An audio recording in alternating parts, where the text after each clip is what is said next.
Hello guys, good morning. So just a short video today. I'm just going to show you something that I planted yesterday, which is a new species for the garden and hopefully is going to provide some nice ground cover. So if you saw my video yesterday, I do like to make sure I fill in all of the gaps. I don't like to see bare soil. I do have a relatively small area for the garden, so I'm trying to fit as much as I can into such a small area. So let's go and take a look at the new addition, which is called the Selaginella. So here it is. This is Selaginella. So it's not a true fern, although it looks very similar to a fern, but it's fern-like. It's been transported in a box for a few days, so I only planted it yesterday. It's not healthiest looking yet. So these are endemic in the Philippines, especially the island of Mindanao down south. It's a tropical plant. Apparently there are about 800 different species or varieties of Selaginella. There's some really cool ones which have an iridescence to them. So like when you look at the underside of the leaf, it's almost like a blue color. So this is not that type. I would like to get some. And it's to do with the way that the chlorophyll in the leaves is. So during the daytime, they look almost kind of whitish color, and then towards the evening they go blue, and that's because the chlorophyll, the chloroplasts, the cells move within the plant, and so the diffusion of the light is different. So the reason that we see green coming from the leaf is to do with the chlorophyll or the chloroplasts reflecting that spectrum of the light. So there are some unique Selaginellas. There's over about 800 different species of them. However, I'm not sure exactly what type this is, but it's known sometimes as spike moss, is a common name for it. So they are a crawler, they're a creeper, so they send out rhizomes, something like these. They'll grow along the ground, it'll root, and then it'll start growing again. So it's good for ground cover, and it will eventually, I'm hoping, fill this whole area. So I may buy some more to speed up that process a little bit. So this is it, Selaginella.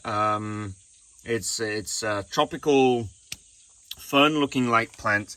Apparently there's a lot of it used in medicine, treatment of peptic ulcers, hemorrhoids. So yeah, kind of an interesting plant. So I put some here, and I put some more over here in this area.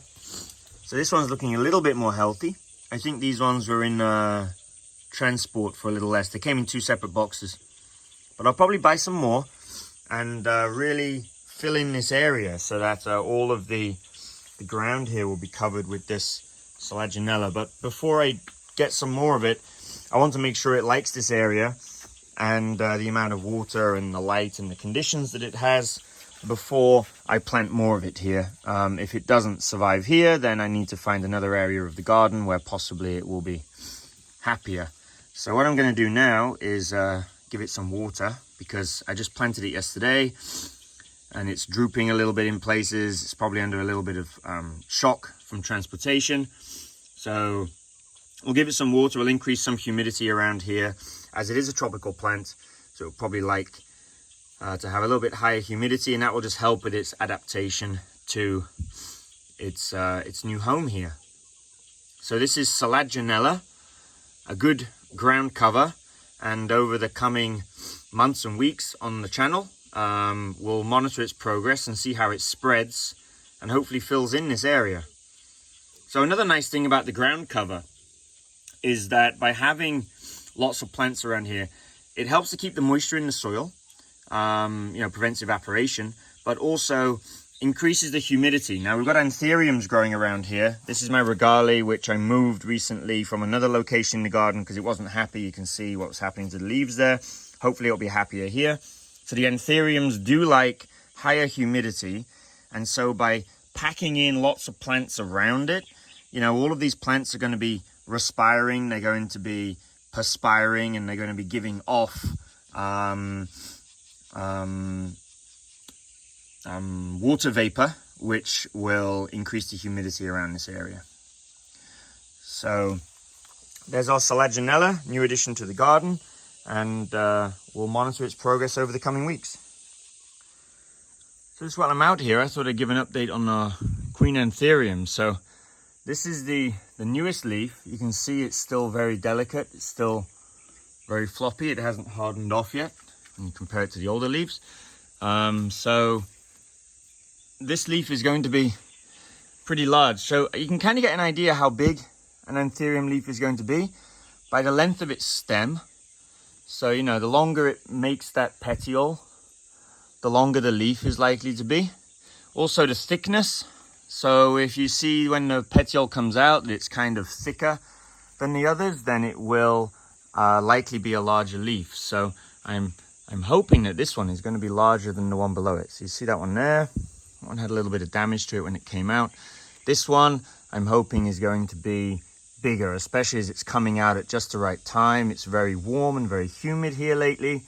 So I'm fingers crossed this is going to be a big one, which is one of the things I enjoy in my garden here, is trying to grow the plants to their maximum size, you know, as they would there in the wild. Anyway, thanks for tuning in for today. Just a short video. I'll see you next time.